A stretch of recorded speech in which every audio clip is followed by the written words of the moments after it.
She crumpled to the floor, clutching her phone. The screen still lit. The last thing she saw before everything went black was the face of the man she thought she trusted the most. In that final heartbeat, she realized she was not safe at home. She was very, very wrong. It all began 2 weeks earlier in the quiet suburb of Willow Creek, where the McAllister family lived in what many considered the perfect home. The victim, 34-year-old Emma McAllister, a soft-spoken office assistant who spent long days at a modest accounting firm and evenings tending to her small garden, had always been described by neighbors as friendly but reserved, polite but private. Her husband, 36-year-old Mark McAllister, worked long hours as a mid-level manager at a logistics company, the kind of job that kept him away from home until late. On the evening of October 14, 2025, their middle-class colonial-style house on Elm Street stood silent, save for the ticking of the living room clock and the dull hum of the refrigerator. Outside, the streetlights flickered and the air was chilly, a typical autumn night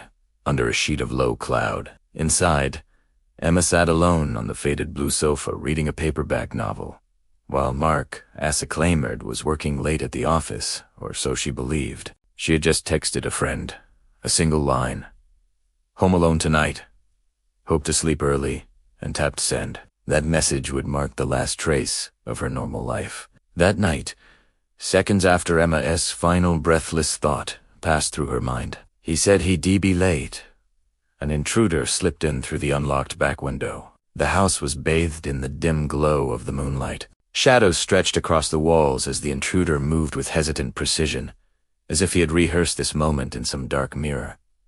The first blow came without warning, a muffled thud, a gasp, the scrape of fabric against wood. Emma, startled, dropped her book.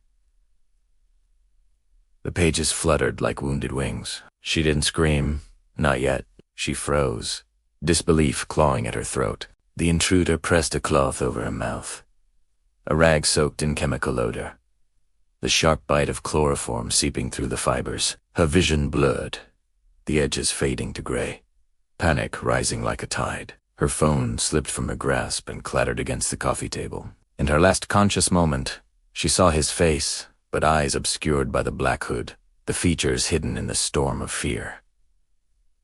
Just a silhouette in ten darkness. The house stood still once more. An hour later, Mark returned, according to his statement, driving up quietly in a sedan. Humming along to the radio, oblivious to the horror inside, the front door opened softly.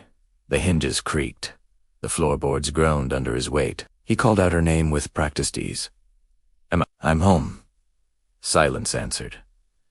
He flicked the light switch in the living room. The bulb cracked into a weak glow. On the floor, he found her, limp, lifeless, the novel splayed open, the pages stained and curling. The phone lay silent, its screen cracked. The last message, "Home alone tonight."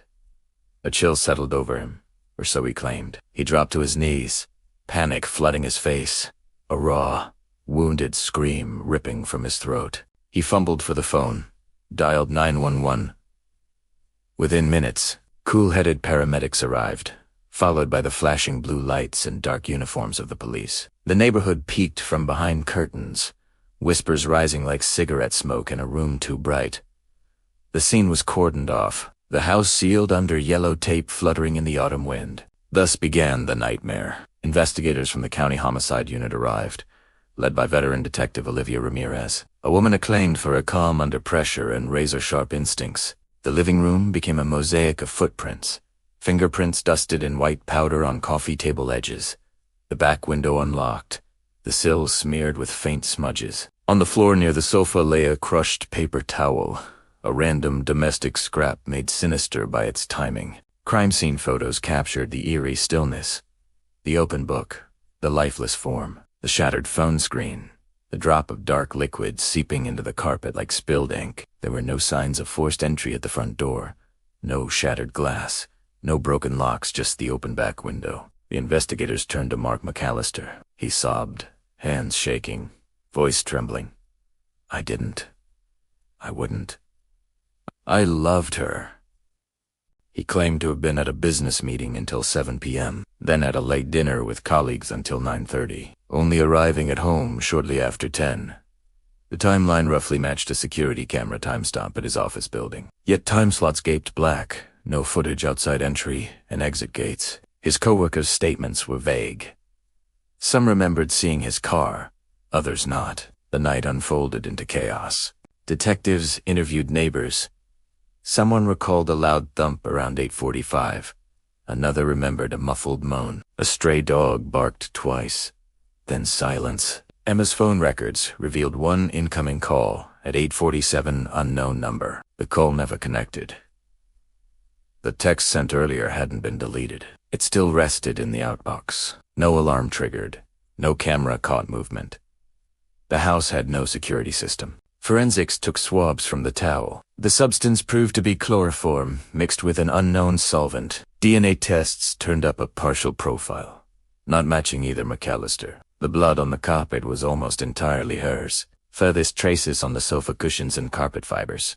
No trails to suggest movement.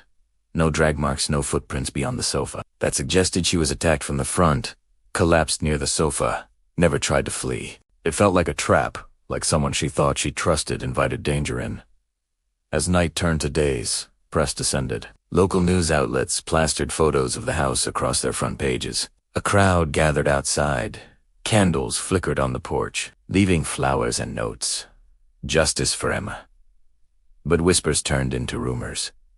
Some said Mark looked too calm. Others said they saw a dark-haired man leaving the house through the backyard near dusk. A few claimed to have seen a black sedan parked under the street lamp, its engine idling, before speeding away. Detectives seized the surveillance footage from a neighbor's security camera across the street, but it recorded nothing, just lengthening shadows, an empty road.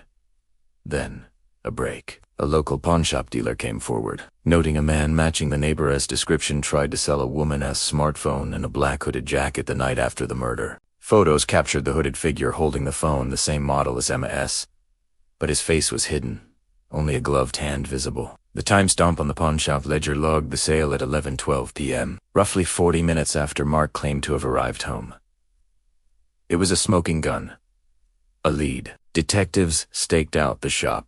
The next day, the pawnshop owner identified the man in a photo lineup. His name, Jason Clark, 29, with a minor criminal record, mainly burglary and theft charges from years back.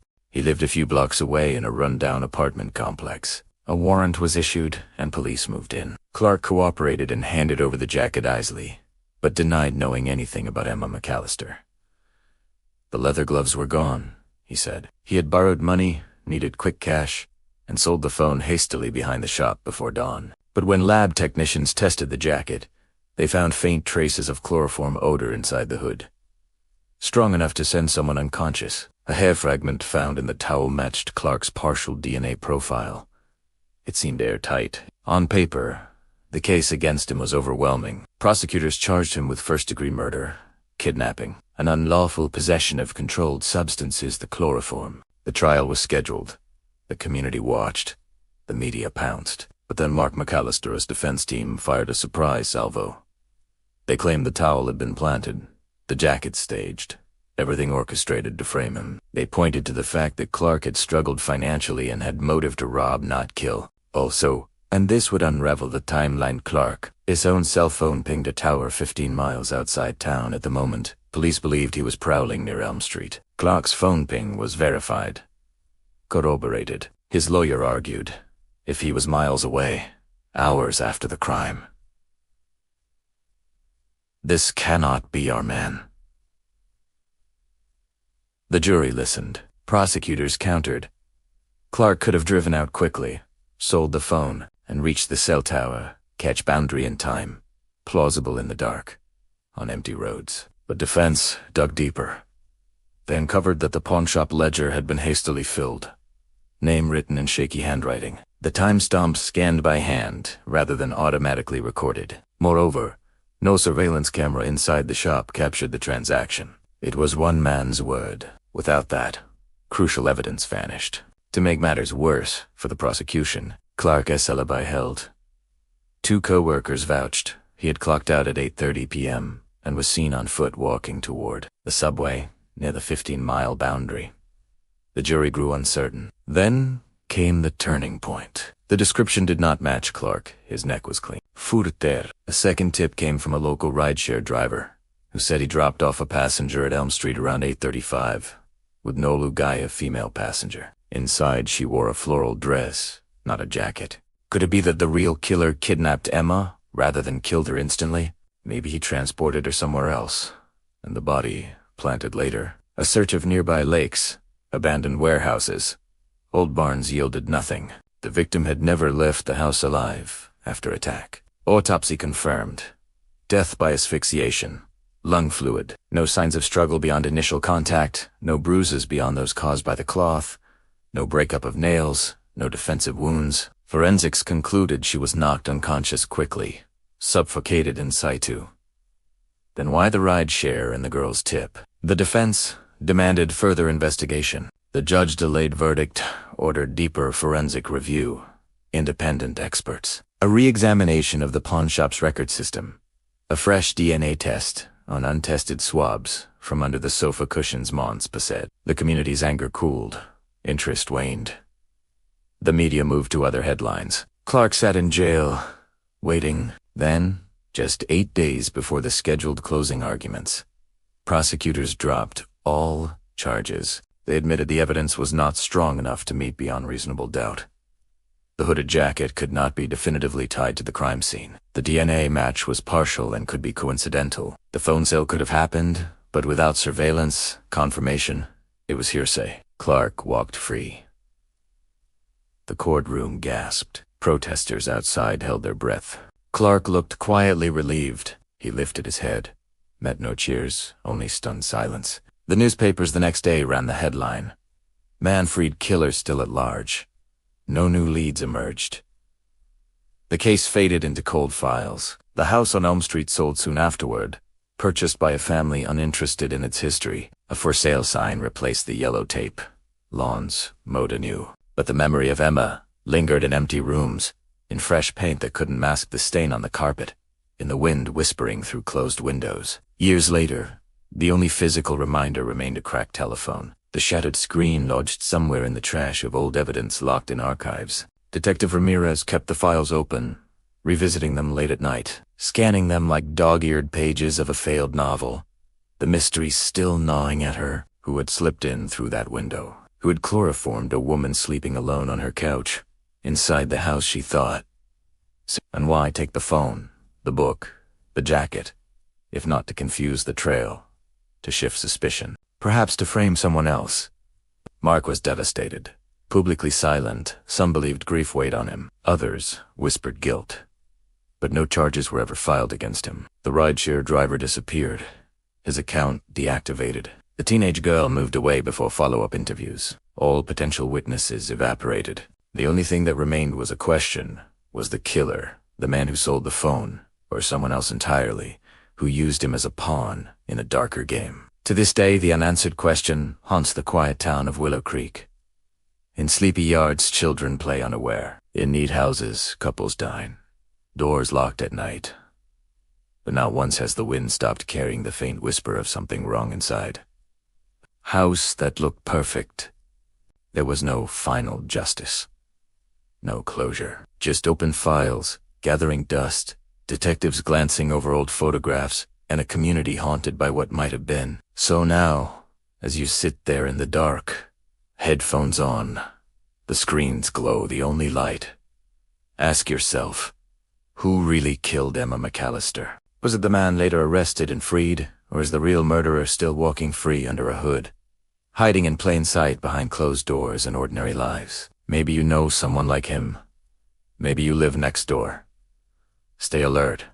Stay safe. And remember, at night, even home might not be safe. If you were in charge, what evidence would you re-examine? Who would you question again? Let me know in the comments. Don't forget to like, subscribe, and ring that bell so the next chapter of Midnight Crime Vault reveals more dark secrets beneath the surface.